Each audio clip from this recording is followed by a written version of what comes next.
ಗುರುವಿನ ನಂಬಿದವರು ಯಾರೂ ಕೂಡ ಕೆಟ್ಟಿಲ್ಲ. ಯಾಕ? ಗುರು ಭೇಟಿ ಆಗೋದಕ್ಕಿಂತ ಮುಂಚೆಕ ಕೆಲಸಗಳು ಭಾಳ ಉಳ್ಕೊಂಡಿರ್ತಾವ. ಆಗದೇ ಇರ್ತಕ್ಕಂಥ ಕೆಲಸಗಳು ಗುರು ಏನಾದರೂ ಭೇಟಿ ಅನ್ನಂದ್ರೆ ಆಗದ ಕೆಲಸ ಆಗಿಂದಾಗ ಆಗತ್ತಂತ ನೆನಪಿರ್ಲಿ ತಾಯಿ. ನೀವು ಕೇಳಿರಿ, 1ನೇ ವರ್ಷ ಏನು 1001 ಕೊಟ್ಟವ್ರಿಗೆ ಗಂಡು ಸಂತಾನ, 501 ಕೊಟ್ಟವ್ರಿಗೆ ಹೆಣ್ಣು ಸಂತಾನ ದಯಪಾಲಿಸಿರ್ತಕ್ಕಂಥ ಬರಗಾಲದ ಬಂಟ ಕಲಬುರಗಿ ಶರಣಪ್ಪಪ್ಪ. ಇದು ಬಿಜಾಪುರ ಜಿಲ್ಲೆಯೊಳಗೆ ಹುಟ್ಟಿದಾತ ಅಳಗುಂಡಿ ಒಳಗೆ.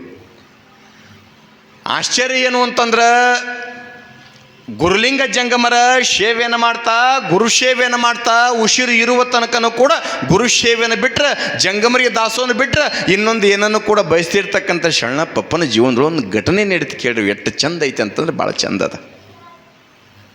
ಹೆಂಗಿರ್ತೈತಿ ಗುರುವಿನ ಆಶೀರ್ವಾದ ಅಂತಂದ್ರೆ ಭಾಳ ದೊಡ್ಡದದ, ಭಾಳ ದೊಡ್ಡದದ.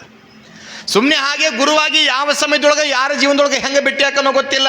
ಭೇಟಿಯಾದಂಥ ಸಮಯದೊಳಗೆ ಗುರುವಿನನ್ನು ಗಟ್ಟಿಯಾಗಿ ಗುರುಪಾದವನ್ನು ಹಿಡ್ಕೊಂಡು ಬಿಡ್ಬೇಕಂತ. ಈ ದರೆಯ ಭೋಗವ ಬಿಟ್ಟು ಗುರುಪಾದ ಸೇವೆಯಲ್ಲಿ ಯಪ್ಪ ಹಗಲೇ ಮುಗಲೇ ಸಿಗಂಗಿಲ್ಲ. ಕಾರಣ ಸಿಕ್ಕೈತೆ ಅಂತಂದ್ರೆ ಗುರುಪಾದವನ್ನು ಬಿಡಬಾರ್ದಂತ ಕರೀತಾರ. ಆಶ್ಚರ್ಯ ಏನು ಅಂತಂದ್ರೆ ಗುರುಪಾದವನ್ನು, ಕಲಕೇರಿಯ ಮರುಳ ರಾಜ್ಯರ ಪಾದವನ್ನು ಗಟ್ಟಿಯಾಗಿ ಹಿಡ್ಕೊಂಡಿರ್ತಕ್ಕಂಥ ಶರಣಪ್ಪಪ್ಪ. ನೀವೆಲ್ಲರೂ ಕೂಡ ನೋಡಕತ್ತೀರಿ, ಅಲ್ಲಿ ಫೋಟೋದೊಳಗೆ ಮೂರ್ತಿ 2 ಅದಾವ. ಹೌದ್ರಿ? ಹಂಗಾರೆ ಶರಣಪ್ಪಪ್ಪ ಮಕ 2 ಅಂತ ತಿಳ್ಕೊಂಡ್ರಿ ನೀವು. 2 ಅಲ್ಲ, ಒಂದ ರೀ. ಎಲ್ಲರಿಗೂ ಇರೋದು ಒಂದ ಮಕನ, 2 ಅಲ್ಲ, ಒಂದ ಮುಖ ಇರೋದು. ಆದರೆ ನೆನಪಿರಲಿ, 2 ಮುಖ ಯಾಕ ಅಂತಂದ್ರೆ ಶರಣಬಸವೇಶ್ವರ ಗುರು ಸೇವೆಯನ್ನು ಮನಮುಟ್ಟಿ ಮಾಡಿದ್ದಕ್ಕಾಗಿ, ಗುರುಲಿಂಗ ಜಂಗಮರ ಸೇವೆಯನ್ನು ಮಾಡಿದ್ದಕ್ಕಾಗಿ ಆತನಲ್ಲಿ ಲೀಲೆಗಳು ಹುಟ್ಟಾಕತ್ತು. ಎಲ್ಲರೂ ಬಂದು ನಮಸ್ಕಾರ ಮಾಡಬೇಕಾದ್ರೆ ನಾನೊಬ್ಬ ಜಂಗಮನಲ್ಲ, ನಾನು ನಮಸ್ಕಾರ ಮಾಡಿದ್ರೆ ಪಾಪ ಹತ್ತಂತ ತಿಳ್ಕೊಂಡು ಪಕ್ಕದೊಳಗೆ ಗುರುವಿನ ಇಟ್ಕೊಂಡ. ಕಲಕೇರಿ ಮಳ್ಳಾರಾಧನ ಯಾರೇ ನಮಸ್ಕಾರ ಮಾಡಿದ್ರು ಕೂಡ ಗುರು ಮುಟ್ಲಿ ಅಂತ ತಿಳ್ಕೊಂಡು, ಕಾರಣ 2 ಮುಖ ಅಂತ ಕರೀತಿರಲ್ಲ, ಗುರು ಸೇವೆನ ಮನಮುಟ್ಟಿ ಮಾಡಿದವ ಶರಣಪ್ಪಪ್ಪ. ಆತನ ಜೀವನದ ಒಂದು ಘಟನೆ ಏನು ಅಂತಂದ್ರೆ, ಯಾರ ಇಬ್ಬರು ಗಂಡ ಹೆಂಡತಿ, ಭಾಳ ದೊಡ್ಡ ಸಂಸಾರ ಜೀವನ. ಭಗವಂತ ಏನೆಲ್ಲ ಕೊಟ್ಟಿದ್ದ. ಆದ್ರೆ ವಿಪರ್ಯಾಸ ಏನು ಅಂತಂದ್ರೆ, ಅವ್ರಿಗೆ ಭಗವಂತ 2 ಮಕ್ಕಳನ್ನ ಆಶೀರ್ವಾದ ಮಾಡ್ಯಾನ. ಒಂದು ಮಗಳನ್ನು, ಒಬ್ಬ ಮಗನನ್ನು. ಒಂದು ಗಂಡ ಒಂದು ಹೆಣ್ಣು 2 ಮಕ್ಕಳು ಏನದಾವಲ್ಲ. ಆದ್ರೆ ವಿಪರ್ಯಾಸ ದುರ್ದೈವ ಏನು ಅಂತಂದ್ರೆ, ಹುಟ್ಟಿರ್ತಕ್ಕಂಥ ಮಗನಿಗೆ 2 ಕಣ್ಣಿದ್ದಿದ್ದಿಲ್ಲ. ಮಗನಿಗೆ ಹೆಸರಿಟ್ಟಾರ ರಾಜಶೇಖರ ಅಂಥೇಳಿ. 2 ಕಣ್ಣಿಲ್ಲ. ಹಿಂಗೆ ನಿತ್ಯಲು ಕೂಡ ಗಂಡ ಹೆಂಡತಿ ಬದುಕು ಮಾಡ್ಕೊತ ಹೋದಂಗೆಲ್ಲ ತಾಯಿಗೊಂದು ಚಿಂತೆ ಏನು ಅಂತಂದ್ರೆ, ನೋಡಿರ್ಬೇಕಾದ್ರೆ ಲೋಕಾರೂಢಿಯಾಗಿ ಜಗತ್ತಿನೊಳಗೆ ತಾಯಿ ವಿಚಾರ ಮಾಡೋದು, ಚಿಂತೆ ಮಾಡೋದು ಯಾರ ಸಲುವಾಗಿ ಅಂತಂದ್ರೆ, ದುಡಿಯುವಂಥ ಮಕ್ಕಳ ಮೇಲೆ ಎಂದೂ ಕೂಡ ಚಿಂತೆ ಮಾಡೋಂಗಿಲ್ಲ. ಯಾವ ಮಗ ದುಡಿಯಂಗಿಲ್ಲಲ್ಲ ಅವನ ಬಗ್ಗೆ ಭಾಳ ಚಿಂತೆ ಮಾಡ್ತಾರೆ ತಾಯಿ. ಅದಕ್ಕೆ ಯಾಕೆ? ನಿಮ್ಮ 4 ಮಂದಿ ಅದಾರ ಅಂತ ಇಟ್ಕೋರಿ ನೀವು. ಒಬ್ಬ ಮಗ ನೌಕರಿ ಮಾಡ್ತಾನೆ, ನೀವೇನಂತೀರಿ? ಇಲ್ರಿ ಹಿರಿಯ ಮಗ ಅದನ್ನ ಅವ್ನು ನೌಕರಿ ಮಾಡ್ತಾನೆ, ಅವ್ನಿಗೆ ಹೆಂಗಾರ ಕನ್ಯೆ ಕೊಡ್ತಾರೆ, ಹೆಂಗಾರ ಅವ್ನ ಜೀವನ ನಡೀತಿದ್ದೆ, ಅವ್ನು ಚಿಂತಿಲ್ರಿ ನನಗೆ. ಹಾಗಾದ್ರೆ 2ನೇ ಮಗ ಆತ ಭಾಳ ಚಲೋ ಕಮ್ತ ಮಾಡ್ತಾನೆ ರೀ, ಹೊಲ ಭಾಳ ಅದಾವ, ಹೊಲದಾಗ ದುಡಿತಾನೆ, ರೈತದಾನ, ಆತ ಒಂದು ಚಲೋ ಕನ್ಯೆ ಕೊಡ್ತಾರೆ, 2ನೇ ಮಗೊಂದು ಚಿಂತೆ ಇಲ್ಲ. 3ನೇ ಮಗ ಒಂದು ಚಲೋ ಅಂಗಡಿ ಹಾಕ್ಕೊಂಡದಾನ, ವ್ಯಾಪಾರ ಚಲೋ ಐತಿ, ಊರೋ ದೊಡ್ಡ ಹೆಸರಿಟ್ಟಾನ, ಅವನಿಗೊಂದು ಚಲೋ ಕನ್ಯೆ ಕೊಡ್ತಾರೆ, ಅವ್ನ ಜೀವನ ಹೆಂಗಾರ ನಡೀತೈತಿ. 4ನೇ ಮಗ ಅವ ದುಡಿಯಂಗಿಲ್ಲ, ದುಃಖ ಬಿಡಂಗಿಲ್ಲಪ್ಪ, ನಾ ಇರೋ ಮಟ್ಟ ಅನ್ನ ಹಾಕ್ಯಾನ, ನಾ ಹೋದ್ಮ್ಯಾಗ ಅವ್ನು ಊಟದ ಚಿಂತೆ ಹೆಂಗೆ, ಅವ್ನ ಜೀವನ ಹೆಂಗೆ ಅಂತ ತಿಳ್ಕೊಂಡು ಅವನ ಚಿಂತೆ ಮಾಡಕತ್ತೆ. ಅವ್ನ ಚಿಂತೆಯೊಳಗೆ ನಾ ಕಾಲ ಕಾಲಕತ್ತೆ ಅಂತಿರ್ತಿರಲ್ಲ. ಯಾರು ದುಡಿಯಂಗಿಲ್ಲ, ಯಾರು ಕೆಲಸ ಮಾಡಂಗಿಲ್ಲ, ಅವನ ಬಗ್ಗೆ ಎಷ್ಟು ಚಿಂತೆ ಮಾಡ್ತಿರಲ್ಲ. ಹಂಗೆ ತಾಯಿ ಅದಕ್ಕೆ ಏನು ಚಿಂತೆ ಮಾಡಕತ್ಲು ಅಂತಂದ್ರೆ, ಮಗನ ಬಗ್ಗೆ ಚಿಂತೆ ಮಾಡಕತ್ಲ. ಎಷ್ಟು ಚಿಂತೆ ಅಂತಂದ್ರೆ, ಇರಕ್ಕೆ ಬೇಕ ಮಗಳ ಒಬ್ಬ ಮಗ ಅದಾನ, ಮಗಳನ್ನ ಮದುವೆ ಮಾಡಿ ಗಂಡ ಮನೆಗೆ ಕೊಟ್ಟಾರ. ಮಗನಿಗೆ ಕಣ್ಣಿಲ್ಲಿರ್ತಕ್ಕಂಥ ಮಗನ ನೋಡಿ ತಾಯಿ ದುಃಖ ಮಾಡಕತ್ಲ. ಏನಂತ? ಮುಂದೆ ಹೆಂಗೆ ಬದುಕು ಮಾಡೋದು, ನಾ ಇರೋ ಮಟ್ಟ ಇವ್ನು ಜೋಪಾನ ಮಾಡ್ಯಾನ, ಹೊಟ್ಟೆ ನೆತ್ತಿ ನೋಡ್ಯಾನ, ಮುಂದೆ ಹೆಂಗೆ ಅಂತ ತಿಳ್ಕೊಂಡು ಅನ್ನೋದ್ರೊಳಗೆ ಮಗನ ಚಿಂತೆಯೊಳಗೆ ತಾಯಿನೂ ಕೂಡ ಪ್ರಾಣ ಬಿಟ್ಲ. ತಾಯಿ ಹೋದ್ಮ್ಯಾಗ ತಂದೆನೂ ಕೂಡ ಪ್ರಾಣ ಬಿಟ್ಟ. ಏನೆಲ್ಲ ಸಂಪತ್ತೈತಿ, ಮನಿ ಒಳಗೆ ಉಣ್ಣಾಕ ಕೊಡ್ತಿಲ್ಲ, ತಿನ್ನಾಕ ಕೊಡ್ತಿಲ್ಲ, 100 ಎಕರೆ ಭೂಮಿ, ಮನಿ ಮ್ಯಾಲ ಮನಿ ಕಟ್ಟ್ಯಾರ, ಮನಿ ಮುಂದೆ ದೊಡ್ಡ ಬಂಕ, ಮನಿ ಮುಂದೆ 100 ಚೀಲ ಗೋಧಿ, ಜ್ವಾಳ, ಕಡ್ಲಿ ಏನೆಲ್ಲ ತುಂಬ್ಯಾದ. ಆದ್ರೆ ಮಾಡಿ ಹಾಕಕ್ಕ ಮನೆಯಾಗ ತಾಯಿ ಇಲ್ಲ, ಮಡದಿ ಇಲ್ಲ. ಅದು ನೀವು ಆಡ ಭಾಷೆ ಒಳಗೆ ಅಂತ ಹೇಳ್ರಿ ಏನಂತ? ಇಲ್ರಿ ಭಗವಂತ ಅವ್ರಿಗೆ ಕೊಟ್ಟು ಮರ್ತು ಬಿಟ್ಟಾನ್ರಿ ಅಂತೀರಿ. ಯವ್ವ ಭಗವಂತ ಎಂದು ಕೂಡ ಕೊಟ್ಟು ಮರೆಯಂಗಿಲ್ಲ. ಪೂರ್ವ ಜನ್ಮದ ಪುಣ್ಯದಿಂದ ಮಾತ್ರ ಬಂದಿರ್ತೈತಿ. ಎಂಥ ಕೋಟ್ಯಾಧೀಶ ಅದನಂದ್ರೂ ಕೂಡ ಒಂದಿಲ್ಲ ಒಂದು ಚಿಂತೆ ಇಟ್ಟ ಕಳ್ಸನ. ಯಾರನ್ನೂ ಕೂಡ ಹಂಗೆ ಕಳ್ಸಲ್ಲ ಭಗವಂತ, ಹಂಗೆ ಇಟ್ಟಿಲ್ಲ. ಏನೆಲ್ಲ ಸಂಪತ್ತದ, ಅಕ್ಕನ ಮದುವೆ ಮಾಡಿ ಗಂಡ ಮನೆಗೆ ಕೊಟ್ಟಾರ, ಅಕ್ಕನಿಗೆ ಮಗಳು ಹುಟ್ಟ್ಯಾಳ.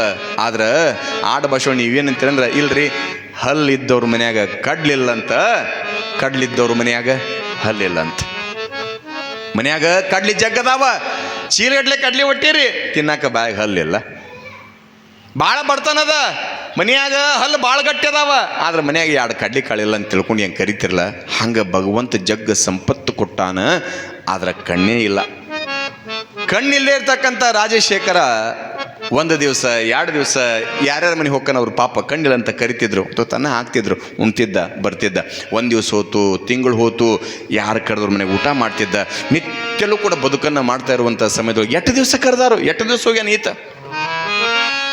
ಜನ್ಮಾಂಧನಾಗಿರ್ತಕ್ಕಂಥ ರಾಜಶೇಖರ ವಿಚಾರ ಮಾಡ್ಕೊಂಡು ಏನಂದ ಅಂತಂದ್ರೆ, ಮತ್ತು ಎಷ್ಟು ದಿವಸ ಅಂತ ತಿಳ್ಕೊಂಡು ಮಂದಿ ಮನೆಗೆ ಬಿಡೋದದ, ಎಷ್ಟು ದಿವಸ ಅಂತ ತಿಳ್ಕೊಂಡು ಮಂದಿ ಮನೆಗೆ ಉಣ್ಣೋದದ. ಕಾರಣ ನಾನು ಕೂಡ ಮದುವೆ ಆದ್ರೆ ಭಾಳ ಚಲೋ ಆಗುತ್ತೆ ಅಂತ ತಿಳ್ಕೊಂಡು ಇವ್ರ ಕನ್ಯೆ ನೋಡೋದಕ್ಕಿಂತ ಸ್ವತಃ ಅಕ್ಕನ ಮಗಳದಾಳ, ಅಕ್ಕನ ಮಗಳು ಮದುವೆ ಆಗ್ಬೇಕಂತ ತಿಳ್ಕೊಂಡು ಸೀದಾ ಅಕ್ಕನಂತೇಳಿ ಬಂದ. ಅಕ್ಕನಂತೇಳಿ ಬಂದಾಗ ರೈತಾಪಿಕೆ ಮಂತನ ಜನ್ಮಾಂಧನಾಗಿರ್ತಕ್ಕಂಥ ರಾಜಶೇಖರ ಅಕ್ಕನ ಮನೆ ಬಂದ. ಏಕಾಂದ ಯಾರಯ್ಯಪ್ಪ, ನಾನು ತಮ್ಮ ಬಂದೀನಿ. ಅಯ್ಯ ಭಾಳ ತಮ್ಮ ಅಂತ ಕರ್ಲು, ಭಾಳ ಪ್ರೀತಿಯಿಂದ ತಮ್ಮಗೇನು ಬೇಕು ಎಲ್ಲ ವ್ಯವಸ್ಥೆ ಮಾಡಲು, ಮಜ್ಜಿಗೆ ಏನು ಎಲ್ಲ ವ್ಯವಸ್ಥೆ ಮಾಡಿದ ತಕ್ಷಣ ತಮ್ಮ ಒಂದು 4 ದಿವಸ ಉಳ್ಕೊ. ತಮ್ಮ 4 ದಿವಸ ಉಳ್ಕೊಂಡ ಮುಂದೆ ಅಥವಾ ನಾ ಊರಿಗೆ ಹೋಗ್ತೀನಿ ಅಂದ. ಅಂದ್ಕೊಳ್ಳಿ ಅಕ್ಕನ ಯಪ್ಪ ಇನ್ನೊಂದು 2 ದಿವಸ ಇರ್ಬೇಕಿಲ್ಲ, ಇಲ್ವಾ ಮತ್ತು ಊರಿಗೆ ಹೋಗ್ಬೇಕಂದಾಗ ಮತ್ತು ಹಿಂಗಪ್ಪ ಭಾಳ ದಿವ್ಸಕ್ಕೆ ಅಪರೂಪಕ್ಕೆ ಬಂದು ಏನು ವಿಶೇಷ ಅಂದಾಗ ಏನಿಲ್ವ, ಮತ್ತು ಅವನು ಹೋದ್ಲು, ಅಪ್ಪನೂ ಹೋದ. ಹೊಲ ಮನೆ ದೊಡ್ಡದದ, ಮನೆ ನೋಡಿದ್ರೆ ಭಾಳ ದೊಡ್ಡದದ, ಹೊಲನೂ ಕೂಡ ಭಾಳ ಅದ. ಆದರೆ ಏನು ಅಂತಂದ್ರೆ ಅದನ್ನು ನಡೆಸ್ಕೊಂಡು ಹೋಗೋಕೆ ನನ್ನ ಕಡೆಯಿಂದ ಆಗ್ತಾ ಇಲ್ಲ. ಒಂದೇನು ಅಂದ್ರೆ ನಿನ್ನ ಮಗಳು ಇದ ಮನೆಯಾಗ ಹುಟ್ಟ್ಯಾಳ, ಅದ ಮನೆಯಾಗ ಬೆಳೆದಾಳ, ದೊಡ್ಡವಳಾಗ್ಯಾಳ, ಆ ಮನೆತನದ ಪರಿಸ್ಥಿತಿ ಗೊತ್ತೈತಿ. ನಿನ್ನ ಮಗಳನ್ನ ಕೊಟ್ಟು ನನಗೆ ಮದುವೆ ಮಾಡಿದೆ ಅಂತಂದ್ರೆ ನಿನಗೂ ಆಗಾಗ ತವ್ರ ಮನೆಗೆ ಹೋಗಾಕ ಬರೋಕೆ ಅನುಕೂಲ ಆಗುತ್ತೆ. ಮತ್ತು ನಿನ್ನ ಮಗಳನ್ನ ನಾನು ಕೊಟ್ಟು ಮದುವೆ ಮಾಡಂದಾಗ ಅಕ್ಕನ್ಲ ಏನಂತ, ನನ್ನ ಮಗಳನ್ನ ಹೆಂಗೆ ಬೆಳೆಸೀನಿ, ಕಣ್ಣಾಗನ್ನ ರೆಪ್ಪಿ ಹೆಂಗೆ ಕಾಯ್ತಾವಲ್ಲ ಹಂಗೆ ಮಗಳನ್ನ ಬೆಳೆಸೀನಿ. ನಿನ್ನಂತ ಕುಡ್ಡುಗ ನನ್ನ ಮಗಳು ಕೊಟ್ಟು ನಾಯ ಮಾಡಲಿ, ಇನ್ನೊಮ್ಮೆ ಮಗಳನ್ನ ಕೇಳ್ಬೇಕನ್ನಂಗಿತ್ತ ಮನೆ ಬರ್ಬೇಡ ನಡಿ ಅಂತ ಬೇದ್ಬಿಟ್ಲಾಕಿ. ಬೇರೆ ಯಾರು ಅಲ್ಲ, ಒಡ ಹುಟ್ಟಿದ ಅಕ್ಕನ ಬೈತಾಳ. ಜನ್ಮಾಂಧನಾಗಿರ್ತಕ್ಕಂಥ ರಾಜಶೇಖರಂದ ಏನೆಲ್ಲ ಸಂಪತ್ತೈತಿ, ಆದ್ರೆ ಮಂತನ ನಡ್ಸ್ಕೊಂಡು ಹೋಗಕ್ಕೆ ಒಂದು ಹೆಣ್ಣಿಲ್ಲ. ಅದಕ್ಕೆ ಏನಂದ್ರೆ ಗೃಹಿಣಿ ಗೃಹ ಮುಶ್ಚತಿ, ಮನೆಗೆ ಯಾರ ಭೂಷಣ ಅಂದ್ರೆ ನೀವ.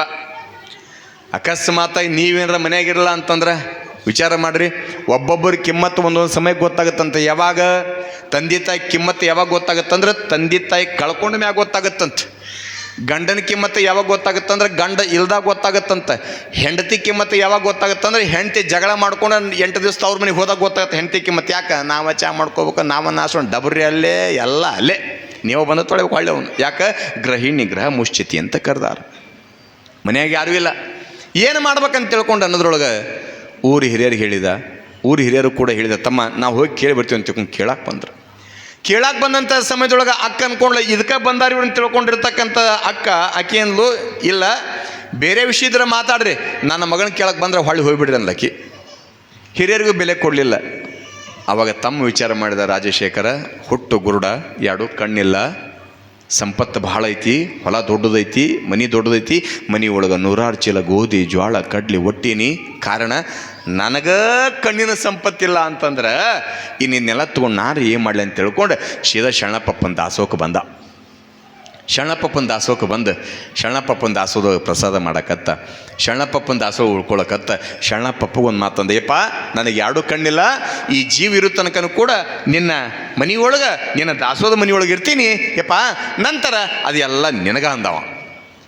ಅಂದ್ಕೊಳ್ಳೆ ಶರಣಪ್ಪಂದ, ಇಲ್ಲಿ ತಮ್ಮ ಮನುಷ್ಯ ಜೀವನದೊಳಗೆ ಸಂಸಾರಿಕನಾಗ್ಬೇಕಂತ ಕರೀತಾರೆ, ಮತ್ತು ಮದುವೆ ಆಗ್ಬೇಕಿಲ್ಲ ಯಪ್ಪ, ನನಗೆ ಕಣ್ಣಿಲ್ಲ, ನನಗೆ ಯಾರು ಕನ್ಯೆ ಕೊಡ್ತಾರೆ, ನನಗೆ ಕಣ್ಣಿಲ್ಲ, ನನಗೆ ಯಾರು ಕನ್ಯೆ ಕೊಡ್ತಾರೆ, ಯಾಕೆ ಎಲ್ಲ ಸಂಪತ್ತೈತಿ, ಕಣ್ಣಿನ ಸಂಪತ್ತ ಇಲ್ಲ, ಕಣ್ಣಿಲ್ಲ ಅಂದ್ರೆ ಯಾರು ಕೂಡ ಕನ್ಯೆ ಕೊಡಂಗಿಲ್ಲ. ಏನು ಮಾಡ್ಬೇಕಂತ ತಿಳ್ಕೊಂಡು ಅನ್ನೋದ್ರೊಳಗೆ ಶರಣಪ್ಪಂದ, ಮತ್ತು ನಿಮ್ಮ ಅಕ್ಕನ ಮಗಳದ ಅಂತಲ್ಲ, ಹೌದಪ್ಪ ಕನ್ಯೆ ಕೊಡಂಗಿಲ್ಲ ಅಂದ. ಸರಿ ಅಂತ ತಿಳ್ಕೊಂಡು ಶರಣಪ್ಪ ಕರೆಸಿದವ್ರ ಅಕ್ಕನ. ಕರೆಸಿದಂಥ ಸಮಯದೊಳಗೆ ಏನು ಮಾಡಿದ ಅಂತಂದ್ರೆ ಬಂದಲ್ ಅಕ್ಕ. ಯಾವಾಗ ಅಕ್ಕ ಬಂದ ತಕ್ಷಣ ನೋಡಿಲ್ಲ, ತಮ್ಮ ಕೂತ್ಕೊಂಡಿದ್ದ, ಊರು ಹಿರಿಯರು ಕುಂತ್ಕೊಂಡಿದ್ರು, ದೈವ ಕುಂತಂಥ ಸಮಯದೊಳಗೆ ಹೋಗಿ ನೋಡಿದಾಕೆ ಇದಕ್ಕೆ ಕರ್ಸ್ಯಾರಂತ ಗೊತ್ತಾದ ಕ್ಷಣ ಅವಾಗ ಆ ಹೆಣ್ಮಗಳು ಬಂದು ಕುಂತ್ಲು. ಯಾಕಪ್ಪ ಎದಕ್ಕೆ ಕರ್ಸ್ಯಾರ ನನ್ನ? ಇಲ್ವಾ, ಮತ್ತು ಹಿಂಗೆ ನಿಮ್ಮ ತಮ್ಮ ಜನ್ಮಾಂಧದನ, ಕಣ್ಣಿಲ್ಲ, ನಿಮ್ಮ ತಂದೆ ತಾಯಿ ಭಾಳ ಸಂಪತ್ತು ಗಳಿಸಿಟ್ಟು ಹೋಗ್ಯಾರ, ದೊಡ್ಡ ಮನಿ, ಏನೆಲ್ಲ ದವಸ ಧಾನ್ಯ ಐತಿ, ಒಬ್ಬವನ ತಮ್ಮ, ಮತ್ತು ಆ ಸಂಪತ್ತಿ ಒಡೆಯರು ಯಾರೂ ಇಲ್ಲ, ನಿನ್ನ ಮಗಳ ಮದುವೆ ಮಾಡಿ ನಿನ್ನ ತಮ್ಮ ಕೊಟ್ಟೆ, ಜೀವನ ಭಾಳ ಚಂದ ಹೋಗುತ್ತೆ. ಆಕೆ ಅಂದ್ಲು, ನನ್ನ ಮಗಳನ್ನ ಇರಕ್ಕೆ ಹೋಗ್ಬೇಕಾದಾಳ, ಆ ಮಗಳನ್ನ ಇಂಥ ಕುಡ್ಡು ಕೊಟ್ಟು ನಾ ಏನು ಮಾಡ್ಲಿಕ್ಕೆ ಕೊಡಂಗಿಲ್ಲ ಅಂತಂದ್ಲಕ್ಕೆ. ಅಂದ್ಕೊಳ್ಳೆ ಶರಣಪ್ಪಪ್ಪ ಅಂದ, ಹೌದೇನವ, ಹಂಗಾರೆ ಈ ಕಣ್ಣಿಲ್ದಿರ್ತಕ್ಕಂಥ ವ್ಯಕ್ತಿ ಕೊಡಂಗಿಲ್ಲ ಅಂದ್ರೆ ನೀ ಹೆಂಗಂದಿ ಹಂಗ ಅಲ್ಲಿ ಹೋಗಂದಾತ. ಆ ಹೆಣ್ಮಗಳು ಶಿಟ್ನೊಳಗೆ ಬೇಕು ಅಂತ ಬರ್ತಾಳೆ. ಈಗ ನಂಗೆ ಬಸ್ ಆಗಲಿ, ಬೈಕ್ ಆಗಲಿ, ಕಾರ್ ಆಗಲಿ ಏನೂ ಇದ್ದಿದ್ದಿಲ್ಲ. ಆವಾಗ ಗುಬ್ಬಿಲ್ ಆಟಣ ಚಿಮ್ಮಣ ಹೊತ್ತು ಮುಣಿಗ್ತ ಮನೆಗೆ ಬಂದ್ಲ. ಮಗಳ ಚಿಮ್ಮಣದ ಬುಡಕ ಕುಂತಾಳ. ಯಾವಾಗ ಕುಂತಂಥ ಸಮಯದೊಳಗೆ ಶರಣಪ್ಪಪ್ಪನ ಮಾತಿಯನ್ನು ಕೊಟ್ಟು ಬಂದಿದ್ಲಲ್ಲ, ಕೊಡಲ್ಲ ಅಂತ ತಿಳ್ಕೊಂಡು ಮನೆಗೆ ಬರೆದೊಳಗೆ ಮಗಳಿಗೆ ಕಣ್ಣ ಹೋಗ್ಯಾವ. ಮನೆಗೆ ಬರೆದೊಳಗಾಗಿ ಮಗಳ ಕಣ್ಣು ಹೋಗ್ಯಾವ. ಹೊತ್ತು ಮುಳುಗ್ಯಾದ. ಮಗಳು ಎಲ್ಲೇ ಹೋಗ್ಯಾಳ ಅಂತ ತಿಳ್ಕೊಂಡು ತಾಯಿ ಬಂದ ಕಡ್ಡಿ ಪಿಡ್ಡಿ ತೊಗೊಂಡು ಕಡ್ಡಿ ಕೆರ್ದ ಚಿಮ್ಮಣ ಹಚ್ಬೇಕು ಅಂದ್ರೊಳಗೆ ಅದ್ರ ಬುಡಕ ಮಗಳು ಕುಂತಾಳ. ಕುಂತಂಥ ಸಮಯದೊಳಗೆ ತಾಯಿ ಕೇಳಿದ, ಯವ್ವ ತಂಗಿ, ಒಂದು ದಿವಸ ಕೂಡ ಮನೆಯನ್ನು ಕತ್ತಲ ಮಾಡಬೇಕಲ್ಲ, ಒಂದು ದಿವಸ ಕೂಡ ಕತ್ತಲ ಮನೆಯೊಳಗೆ ಕುಂತಕ್ಕಲ್ಲ, ಯವ್ವ ಚಿಮ್ಮಣ ಹಚ್ಬೇಕಿಲ್ಲ ವಾ ತಂಗಿ ಅಂತ ಕೇಳಿದಾಗ ಮಗಳಂತಾಳೆ, ಯವ್ವ ಎಲ್ಲಿ ಚಿಮ್ಮಣ ಹಚ್ಚೋದದ, ನನ್ನ ಎರಡೂ ಕಣ್ಣ ಹೋಗ್ಯಾವ ಅನ್ಲಕ್ಕೆ. ಎರಡೂ ಕಣ್ಣ ಹೋಗ್ಯಾವ ಅಂದಾಗ ತಾಯಿ ಅಂತಾಳೆ, ಯವ್ವ ಇದೇ ನನ್ನ ಕತ್ತಿಯ 18, 20, 22 ವರ್ಷದ ಪ್ರಾಯದ ಮಗಳಿಗೆ ಕಣ್ಣು ಹೋಗ್ಯಾವಂದ್ರೆ ಯಾರು ನಂಬುತ್ತಾರ? ತಂಗಿ ಏನಾಗ್ಯದ ಅಂದಾಗ, ಯವ್ವ ಚಿಮ್ಮನ ಎಲ್ಲದ ಗೊತ್ತಿಲ್ಲ, ಕಡ್ಡಿ ಪಿಡ್ಡಿಗೆ ಎಲ್ಲದ ಗೊತ್ತಿಲ್ಲ, ನೀ ಎಲ್ಲಿ ನಿಂತಿ ಗೊತ್ತಿಲ್ಲ, ನನ್ನ ಕಣ್ಣ ಕಾಣೋಲ್ಲ, ಕಣ್ಣಿ ಕತ್ಲಾಗ್ಯದ ಅಂತ ತಿಳ್ಕೊಂಡು ಹೇಳಿದಾಗ ತಾಯಿಗೆ ಒಂದು ಕ್ಷಣ ಎದೆಗೆ ಸಿಡಲು ಬಡ್ದಂಗೆ ಆತಂತ. ಬೆಳಗ್ಗೆ ಎದ್ದ ತಕ್ಷಣ ಯಾರ್ಯಾರು ಎಲ್ಲೆಲ್ಲಿ ಹೇಳ್ತಾರ, ಆಯುರ್ವೇದಿಕ, ನಾಟಿ ಔಷಧ ಯಾರು ಏನು ಹೇಳ್ತಾರೆ ಎಲ್ಲ ಕಡೆ ತೋರಿಸಿದ್ರು ಕೂಡ ಮಗಳ ಕಣ್ಣು ಬರಲಿಲ್ಲ. ಕಣ್ಣು ಬರದೇ ಇರುವಂಥ ಸಮಯದೊಳಗೆ ಅವಾಗ ತಾಯಿ ವಿಚಾರ ಮಾಡಕತ್ಲು, ಮಗಳಿಗೆ ಕಣ್ಣು ಹೋಗ್ಯಾವ 1 ತಿಂಗಳಾತು, ಕಣ್ಣಿದ್ರ ಕನ್ನೇ ಕೊಡೋದು ಭಾಳ ಕಷ್ಟ ಆಗ್ಯದ, ಕಣ್ಣಿದ್ರ ಮದುವೆ ಭಾಳ ಕಷ್ಟ ಆಗ್ಯದ, ಅಂಥವ್ರು ನನ್ನ ಮಗಳ ಕಣ್ಣು ಹೋಗ್ಯಾವ, ಯಾರು ಮದುವೆಕಾರ ಅಂತ ತಿಳ್ಕೊಂಡು ಚಿಂತೆ ಮಾಡುವಂಥ ಸಮಯದೊಳಗೆ ಆಕಿ ಕೊನೆಗೆ ನೆನಪಿಗೆ ಬಂದಿದ್ದ ತವ್ರ ಮನಿನ, ಕೊನೆಗೆ ನೆನಪಿಗೆ ಬಂದಿದ್ದ ತಮ್ಮನ. ಹೆಂಗಾರೆ ಯಾಕೆ ಇರಲಿ, ನನ್ನ ತಮ್ಮಗೂ ಕಣ್ಣಿಲ್ಲ, ನನ್ನ ಮಗಳಿಗೆ ಕಣ್ಣಿಲ್ಲ, ಕರ್ಕೊಂಡು ಹೋಗಿ ನನ್ನ ಮಗಳನ್ನ ತಮ್ಮ ಕೊಟ್ಟು ಮದುವೆ ಮಾಡಿದಂದ್ರೆ ಆಗಾಗ ತವ್ರ ಮನೆಗೆ ಹೋಗಾಕ ಬರೋಕೆ ಅನುಕೂಲ ಆಗತ್ತೆ. ಯಾಕೆ ನಾಗರ ಪಂಚಮಿ ನಾ ಹೆಂಗೆ ಮರೆಯಲ್ಲೇವ ಹೋಗುತ್ತೀನಿ ತವರೂರಿಗೆ ಬಂತೇವೆ 2 ದಿವಸ. ಅದ್ರ ನೋಡ್ಕೊಂಡು ತವ್ರ ಮನೆ ಅಂತ ನಿಮ್ಗೆ ಎಷ್ಟು ಹಿಗ್ಗು ಅಂತಂದು ಹೇಳಕ್ಕೆ ಒಲ್ಲೆವನ, ಭಾಳ ಹಿಗ್ಗು ನಿಮಗೆ ತವ್ರ ಮನೆ ಅಂದ್ಕೊಳ್ಳಿ. ಅದ್ರಾಗ ಇಟ್ಟಿಟ್ಟು ಆನಂದ ಪಡ್ತಿರಲಿ ನೀವು. ತವ್ರ ಮನೆಗೆ ಅಪರೂಪಕ್ಕೆ ಏನಾರ ಹೋದ್ರಂದ್ರೆ ಮುಗಿದ ಹೋಗ್ತ ಬ್ಯಾಗ್ ಮೂಲೆ ಹೋದ್ರೆ ಹೊಂಟ್ರೆ 4 ಮಂದಿ ಮನೆ, ಯಾಕೆ ಆರಾಮದಿ ಏನವ ಸಿಗವ, ಆರಾಮದಿ ಏನವ, ಆರಾಮದಿ ತಂಗಿ ಯಾವ ಬಂದೆ, ಈಗ ಬಂದಿನೇವ, ಇವ ಸೀರೆ ಭಾಳ ಚಂದ ಐತಲ್ಲ, ಯಾರು ಉಡಿಸ್ಯಾರ, ನನ್ನ ಗಂಡು ಉಡಿಸ್ಯಾನವ್ವ ಅಲ್ಲ. ಪಂಚಮ ಮುಗಿಸ್ಕೊಂಡು ಗಂಡ ಮನೆಗೆ ಹೋಗೋ ಮುಂದಾಗ ತವ್ರ ಮನೆಯವರು 100 ರೂಪಾಯಿ ಸೀರೆ ಕೊಡ್ಸಿರ್ಲಿ. ಆ ಸೀರೆ ಉಟ್ಕೊಂಡು ನೀವು ಸೀದಾ ಗಂಡ ಮನೆ ಹೋಗಿ ಬ್ಯಾಗ್ ಮೂಲೆ ಅವರು ಹೊಂಟ್ರೆ 4 ಮಂದಿ ಹೆಂಗವ ಪಂಚಮ ಚಲೋ ಆಯ್ತಲ್ಲ, ಉಂಡಿ ಬಂದವೆಲ್ಲ ಎಲ್ಲ ಆರಾಮ ಸೀರೆ ಭಾಳ ಚಂದ ಇಲ್ದಂಗೆ ಯಾರು ಕೊಡ್ಸ್ಯಾರ, ನಮ್ಮ ಅವ್ವ ಕೊಡ್ಸ್ಯಾಳವ್ವ. ಎಷ್ಟು ಖುಷಿ ಅಲ್ಲ ನೀವು, ತವ್ರ ಮನೆಯವರು ಅಷ್ಟ ಖುಷಿ, ಗಂಡ ಮನೆಯವರು ಕೂಡ ಅಷ್ಟ ಖುಷಿ ಅಲ್ಲ.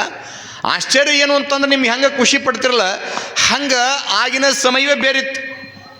ಮಗಳ ಮನೆಗೆ ಆಗಾಗ ಹೋಗಕ್ಕೆ ಬರಕ್ಕೆ ನಡೀತೀನಿ ಅಂತ ತಿಳ್ಕೊಂಡು ಸೀದಾ ತಮ್ಮನಂತೇಳಿ ಕರ್ಕೊಂಡು ಬಂದ ಶರಣಪ್ಪಪ್ಪನ ದಾಸೋದ ಮನೆಗೆ ಕರ್ಕೊಂಡು ಬಂದಾಗ ಶರಣಪ್ಪಪ್ಪ ಕುಂತಿರ್ಬೇಕಾದ್ರೆ ನೋಡ್ತಾಳೆ ಕಣ್ಣು ಹೋಗ್ಯಾವ ಮಗಳಿಗೆ.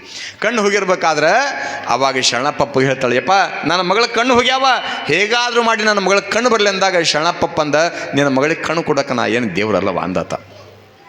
ಅಲ್ಪ ಮತ್ತು 1001 ಕೊಟ್ರೆ ಗಂಡು ಸಂತಾನ, 501 ಕೊಟ್ರೆ ಹೆಣ್ಣು ಸಂತಾನ, ಕಣ್ಣಿದ್ರೆ ಕಣ್ಣು ಕೊಟ್ಟಿ ಅಂತ ನನ್ನ ಮಗಳಿಗೆ ಕಣ್ಣು ಕೊಡು ಅಂದಾಗ ಶರಣಪ್ಪಪ್ಪಂದ, ನಿನ್ನ ಮಗಳಿಗೆ ಕಣ್ಣು ಬರ್ಬೇಕನ್ನಂಗಿತ್ತಂದ್ರೆ ಜನ್ಮಾಂಧನಾಗಿರ್ತಕ್ಕಂಥ ಹುಟ್ಟು ಗೂಡನಾಗಿರೋ ನಿನ್ನ ತಮ್ಮನಿಗೆ ನಿನ್ನ ಮಗಳನ್ನ ಯಾವಾಗ ಕೊಡ್ತೀಯ, ನಿನ್ನ ತಮ್ಮನ ಕೈಯಿಂದ ಮಗಳ ಕೊಳ್ಳಿಗೆ ಯಾವಾಗ ತಾಳಿ ಬೀಳ್ತೈತಿ ಆವಾಗ ನಿನ್ನ ಮಗಳಿಗೆ ಕಣ್ಣು ಬರ್ತಾವ ಅಂದ ಶರಣಪ್ಪಪ್ಪ. ಯಪ್ಪ ಅಲ್ಲಿಲ್ಲ ಯಾಕೆ ನಿನ್ನ ಸನ್ನಿಧಾನ ಆಲೆ ಅಂತ ತಿಳ್ಕೊಂಡು ಮಗಳಿಗೆ ತಮ್ಮನ ಕೈಯಿಂದ ತಾಳಿ ಯಾವಾಗ ಕಟ್ಟಿಸ್ತಾಳ ಶರಣಪ್ಪಪ್ಪನ ಹಸ್ತ ಇಬ್ಬರ ಮಸ್ತಕದ ಮೇಲೆ ಯಾವಾಗ ಬೀಳ್ತದ ಜನ್ಮಾಂಧನಾಗಿರ್ತಕ್ಕಂಥ ಹುಟ್ಟು ಗೂಡನಾದ ರಾಜಶೇಖರನಿಗೆ ಕಣ್ಣು ಬರ್ತಾವ, ಅಕ್ಕನ ಮಗಳು ಕೂಡ ಕಣ್ಣು ಬರ್ತಾವ ಎನ್ನತಕ್ಕಂಥ ಇತಿಹಾಸ ತಾವೆಲ್ಲರೂ ಕೂಡ 1ನೇ ವರ್ಷ ಕೇಳಿರಿ. ಸಂಸಾರ ಜೀವನ ಭಾಳ ಚಂದ ನಡೀತು, 100 ಎಕರೆ ಭೂಮಿ, ದೊಡ್ಡ ಮನೆ ಏನೆಲ್ಲ ಐತಿ. ಆದ್ರೆ ಆತಂತ ಏನಂತ, ಈ ಧರೆಯ ಭೋಗವ ಬಿಟ್ಟು ಗುರುಪಾದ ಸೇವೆಯಲ್ಲಿ ಬರ್ತೀರಾ ಇಲ್ಲೇ ಇರ್ತೀರಾ.